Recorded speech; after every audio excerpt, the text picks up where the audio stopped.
Bismillah ar-Rahman ar-Rahim, alhamdulillah, wa salatu wa salamu ala rasulillah. Chers téléspectateurs, assalamu alaikum wa rahmatullahi wa barakatuh. Le compagnon Abu Sa'id al-Khudri rapporte qu'un jour, le prophète sallallahu alayhi wa sallam est rentré à la mosquée, où en rentrant à la mosquée, il voit une personne assise, un compagnon, parmi les Ansar, les habitants de Médine, les musulmans originaires de Médine, parce qu'on distingue en fait entre deux groupes de compagnons. Les uns, on les appelle les muhajiroun, les émigrés, ceux qui ont quitté la Mecque pour s'installer à Médine, et les autres, ce sont les Médinois qui ont accueilli le prophète sallallahu alayhi wa sallam et les musulmans fuyant la Mecque et qui sont venus s'installer chez eux. Donc le prophète sallallahu alayhi wa sallam, en entrant à la mosquée, il voit un homme parmi les Ansar, parmi les Médinois, qui s'appelle Abu Umama. Il le voyait assis à un moment où il n'y a pas de prière proche, et à un moment où il n'a pas l'habitude donc d'y rester. Il s'approche de lui, il lui dit « Abu Umama, qu'est-ce qu'il y a? Qu'est-ce que tu fais là? Pourquoi tu es là à ce moment-là » Il sentait qu'il n'était pas très bien. Et donc Abu Umama lui dit « J'ai des soucis que j'ai des dettes que je n'arrive pas à rembourser. Ya Rasulallah. » Et là, le prophète sallallahu alayhi wa sallam lui dit « Veux-tu que je t'apprenne des paroles, si tu les répètes, Allah subhanahu wa ta'ala dissipera tes soucis grâce à ces paroles-là et t'acquittera de tes dettes. » Il lui dit « Je veux bien, ô prophète, ya Rasulallah. » Et là, le prophète sallallahu alayhi wa sallam lui répond en disant « Tous les matins quand tu te réveilles et tous les soirs avant de te coucher, répète cette invocation-là. Allahumma inni a'udhu bika min al-hammi wal-hazan. Allahumma, ô Seigneur, a'udhu bika, je me mets sous ta protection, min al-hammi, contre les soucis, wal-hazan, et la tristesse. Wa a'udhu bika min al-ajzi wal-kasal. Je me mets également sous ta protection contre l'incapacité et la paresse. Wa a'udhu bika min al-bukhl wal-jubn, et contre l'avarice et la lâcheté. Wa a'udhu bika min ghalabati ad-dayni wa qahri ar-rijal. Et je me mets sous ta protection contre le poids de la dette et la domination des hommes.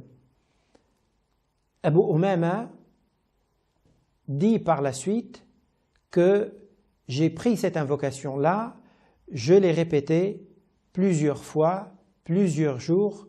Alhamdulillah, quelque temps après, Allah subhanahu wa ta'ala m'a aidé, m'a dissipé tous les soucis et a remboursé toutes mes dettes. Dans ce hadith-là, le prophète sallallahu alayhi wa sallam donne à ce compagnon Abu Umama, à tous les compagnons, mais à tous les musulmans, à tous les êtres humains même,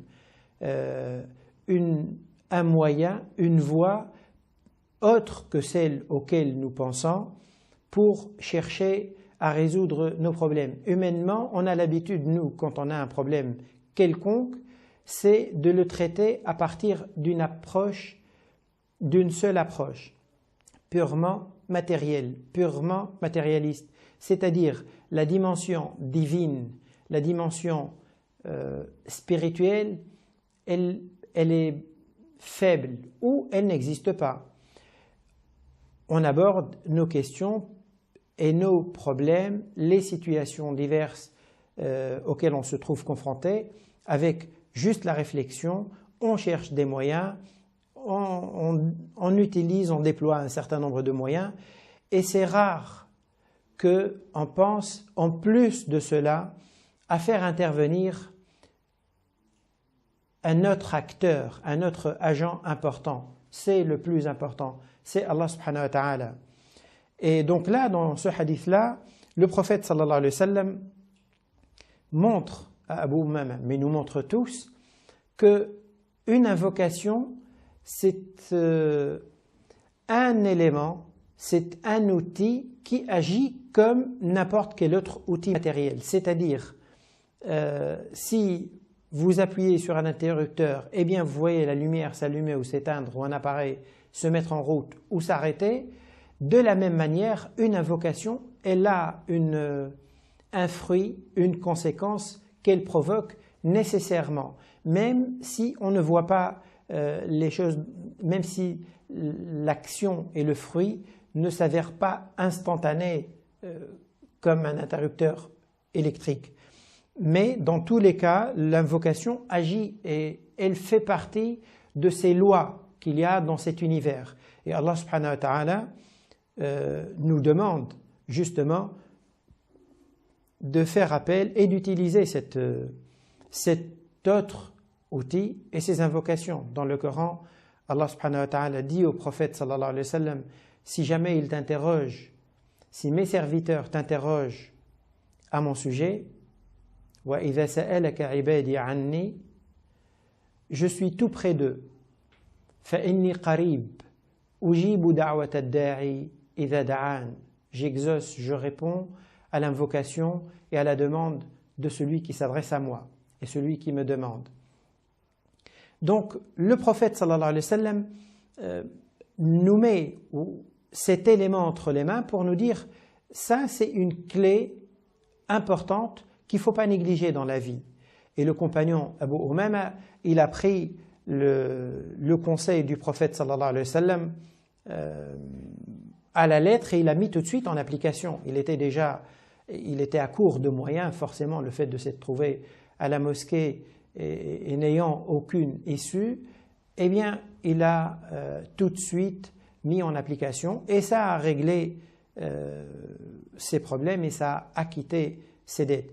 Cet esprit aussi de confiance en Dieu qui consiste à faire appel à lui dans les différentes situations, sans renoncer bien sûr à agir parce que l'islam nous demande d'agir, de prendre tous les moyens possibles, de faire toutes les démarches possibles, de réfléchir.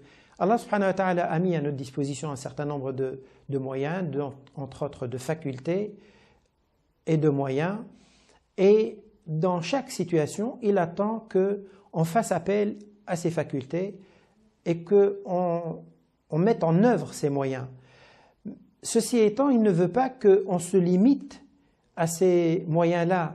Autrement, quelle est la différence entre quelqu'un qui croit en Dieu et quelqu'un qui ne croit pas en Dieu? Celui qui ne croit pas en Dieu, il va mettre également en œuvre tous les moyens qui sont à sa portée. Et donc, quelle est la différence entre l'un et l'autre? Le croyant doit mettre en œuvre tous les moyens, mais il a un élément très important qui doit avoir sa place, qu'il ne doit pas négliger, c'est que, en plus de tous ces moyens, il doit garder en tête que moi, je m'appuie également sur la force suprême qui règne dans cet univers. Et je l'ai à mes côtés. J'ai à mes côtés les lois de la nature et j'ai également, ou je mets à mes côtés, en plus des lois de la nature, je mets à mes côtés le maître de l'univers. De telle sorte que si les lois de la nature, les moyens par exemple qui sont requis, certains me manquent, puisque j'ai atteint la limite de mes moyens, Allah subhanahu wa ta'ala, ça ne le dérange pas, il est capable de me donner un coup de pouce qui fait qu'il complète le manque de moyens que j'ai. Certains savants disaient que le dua, c'est comme une clé. Allah subhanahu wa ta'ala, lorsqu'il vous met une clé dans la main, il n'attend pas il attend que vous utilisez, ou plutôt si vous avez le dua, c'est un complément d'une clé. Si vous avez une clé dans la main, vous la jetez, vous êtes devant la porte et vous vous contentez d'une invocation, eh bien la porte elle ne s'ouvrira pas. Allah subhanahu wa ta'ala veut que vous mettez la clé, veut que vous mettez en œuvre les différents moyens, mais également que vous pensez à lui faire appel à lui, à faire appel à lui. Dans ce hadith-là, le prophète sallallahu alayhi wa sallam nous dit que quelle que soit la situation dans laquelle l'être humain peut se trouver, il doit garder en tête toujours que Allah subhanahu wa ta'ala est près de lui, il voit son action, il voit son œuvre et il attend juste qu'il s'adresse à lui en cas de besoin. Et lorsque il le fait, eh bien Allah subhanahu wa ta'ala intervient en sa faveur. Je répète donc cette invocation: ô Seigneur, je me mets sous ta protection contre les soucis et la tristesse, contre l'incapacité et la paresse, contre l'avarice et la lâcheté, contre le poids de la dette et la domination des hommes. Une invocation que le prophète sallallahu alayhi wa sallam avait recommandé qu'on répète 3 fois le matin et 3 fois le soir, et que beaucoup de compagnons et de prédécesseurs répétaient régulièrement. D'ailleurs, quand on médite sur cette invocation, on voit que le prophète sallallahu alayhi wa sallam demande une protection à Dieu contre une multitude de maux, les soucis, la tristesse, l'incapacité, la paresse, l'avarice, la lâcheté, les dettes, la domination des hommes.